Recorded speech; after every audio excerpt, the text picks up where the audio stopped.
দারুণ কথা বললেন। সে তো অন্য কিছু হয়ে যায়, কিন্তু আমরা কিন্তু সিনেমার ভেতর দিয়ে এটা প্রমাণ করার চেষ্টা করেছি। বাংলাদেশ এবার কাঁপাতে আসছে তুফান সিনেমা। রায়হান রাফি পরিচালিত তুফান সিনেমার টিজার মুক্তি পেয়েছে। আর সেই সিনেমায় ভিলেন ক্যারেক্টারে দেখা যায় মনপুরা খ্যাত চঞ্চল চৌধুরীকে। টিজার দেখার পর শাকিব খানের ভক্তরা মনে করছে মেন ভিলেন হয়তোবা চঞ্চল চৌধুরী। কিন্তু সব জল্পনা কল্পনা শেষে একটি গণমাধ্যমে উঠে এসেছে শাকিব খানের তুফান সিনেমায় মেন ভিলেন হিসাবে চঞ্চল চৌধুরী না। তাহলে শাকিব ভক্তদের প্রশ্ন, তাহলে তুফান সিনেমায় মেন ভিলেন কে? চঞ্চল চৌধুরী বলেন, পরিচালক রায়হান রাফি সিনেমাটির মধ্যে অনেক টুইস্ট রেখেছেন, যেটা মিডিয়ার সামনে বলা যাবে না। সাংবাদিক ভাইয়ের এক প্রশ্নে চঞ্চল চৌধুরী বলেন, তুফান সিনেমার মধ্যে যেটা রাখা হয়েছে সেটা শাকিব ভক্তদের চিন্তাধারার বাইরে। সেটা দেখতে হলে অবশ্যই সিনেমাটি সিনেমা হলে দেখতে হবে।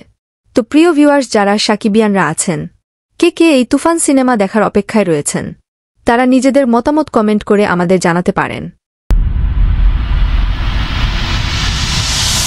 তুফান, খুব ভয় পাইছি রে।